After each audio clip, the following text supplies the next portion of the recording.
Mr. Chairman, sir, on that issue, we must get it very clear. Capacity building. Mr. Chairman, we must get this issue very clear. Okay, pardon. Did I not hear the minister talk about the contract being a training contract where they will train the military personnel as drawn from various military outfits, Air Force, Navy, or whatnot? Is the 2,000 men going to be permanent with them, or can I remember hearing him saying they'll train them for about 3 years or whatever? I can't recollect vividly except I played the tape. So, in absence of the minister here or representation, we're going to, okay, this is the connection. What I said, this is the presentation. Component B, well-trained and properly equipped armed response contingent made up of 2,000 naval personnel deployed as follows: Lagos Command Center, Rivers Command Center, Cross River Command Center, and okay, that's complicit. Okay, sure, I get that.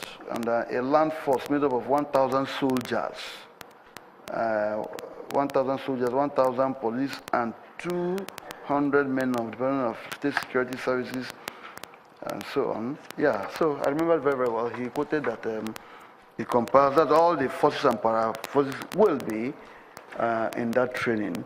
So specifically, what is your quarrel? What is what are your petitioning? What is how will that translate to you? Mr. Chairman, we are citizens of this great country, Nigeria. Navy to be trained by a contractor, a private contractor? Mr. Chairman, I will now also direct some questions to the Navy, which, if they answer... But you've not answered my question. Yes. Please, I want to know whether he is the petitioner on this matter. Okay. Mr. Chairman, first of all, we want to say, as citizens of this country, we will not sit and fold our arms while issues which we feel will compromise on our national security and sovereignty go unchecked.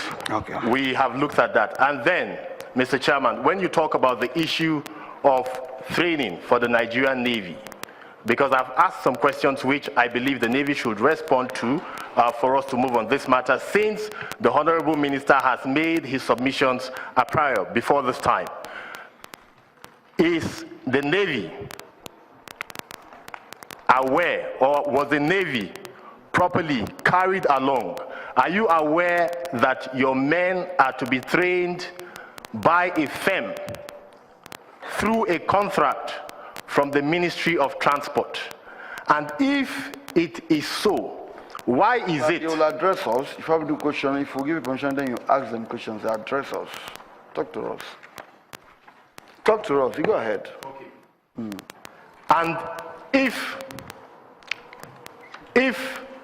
this contract is coming from the Ministry of Transport, what is it that gave the Navy and the Ministry of Defense tied arms and clay feet that you could not wake up and realize that these things should be done? Were you properly consulted that your men are to be trained?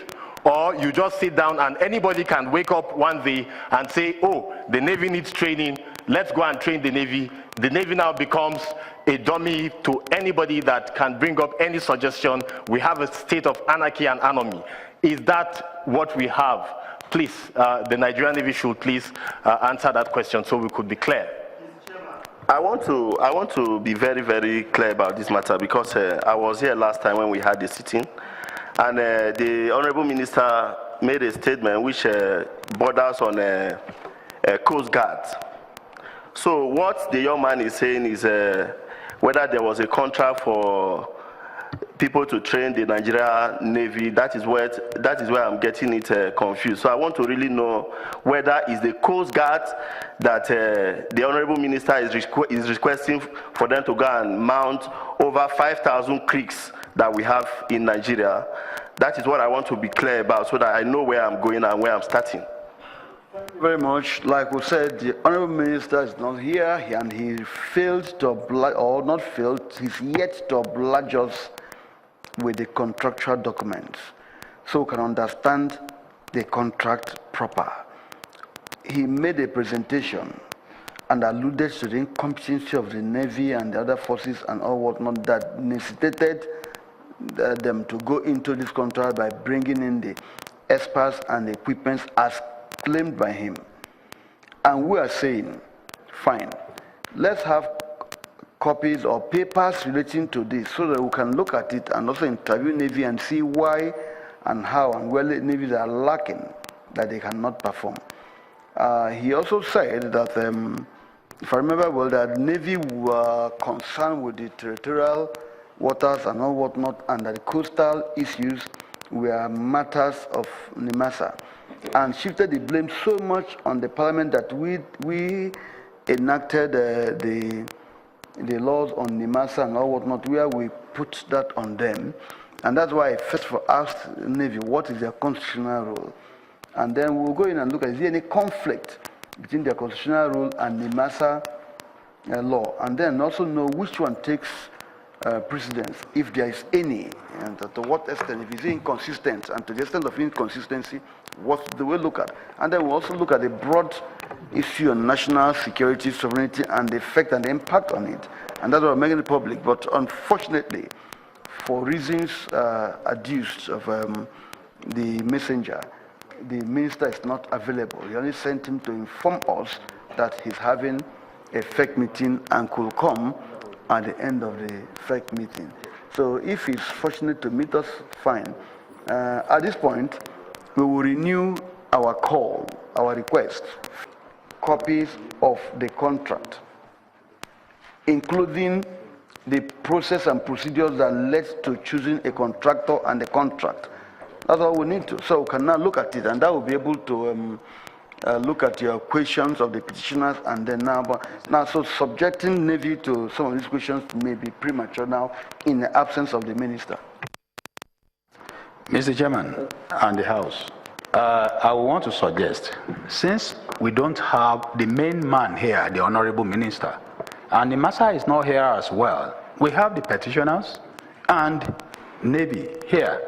I would suggest that we adjourn this matter till another day, so that we can have the minister here to be able to state the case as it is before the petitioners, so that the petitioners can ask their questions.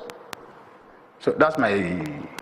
The Honorable Minister had presented his own side of the matter, made his submissions, but he needs to be here to hear the arguments or questions arising therefrom.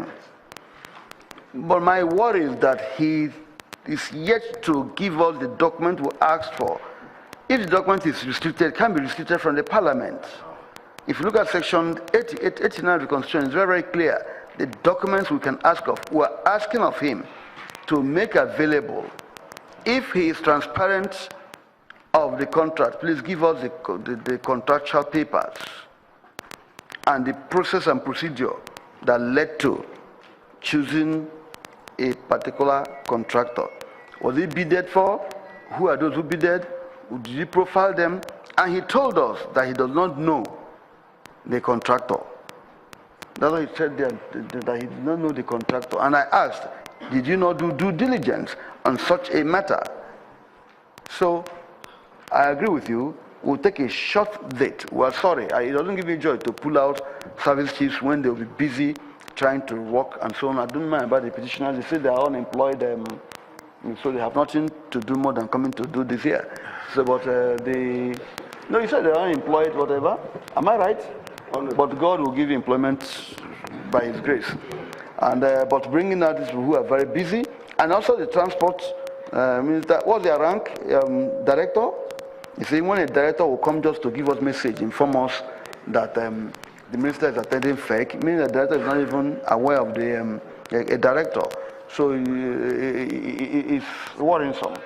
If the director had known about that, that's okay. So we'll adjourn, take a date, a very short date. This matter needs to be concluded this month. Do you know when the minister will be available? Let's avoid a Wednesday. Say we will not attend fair. That'll be all right. Next week Tuesday. Wednesday will be out. So can we go on next week Tuesday? Sorry? No, let him cut the trip or send a competent person. He cannot travel when the parliament wants him. Mr. Chairman, at least we should take a day that the minister will be around because there are a lot of issues, hovering around this. We won't be bound by Yes. If he says he'll be around by June, am I going to wait till then? Parliament cannot stand still for anybody. Please, give me the date of next week Tuesday. Mr. Chairman, sir, Yes. please, we have some points to note.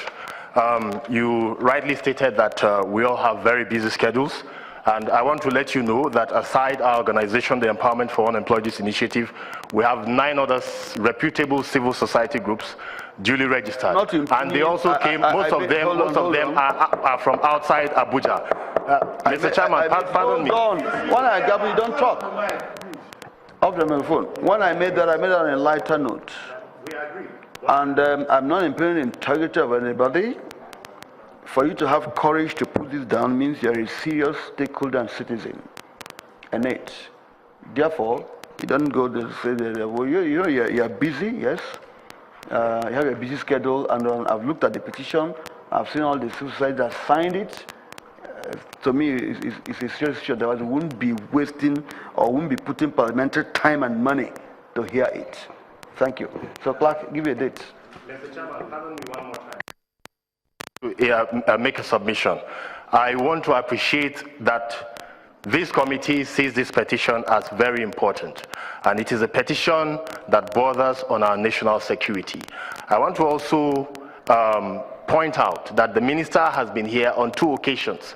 He has made oral submissions, and he has also made written submissions to your committee. Mr. Chairman, sir, the absence of the minister, the absence of any competent representative to stand in for him shows very clearly that the minister is undermining this committee. Mr. Chairman, please.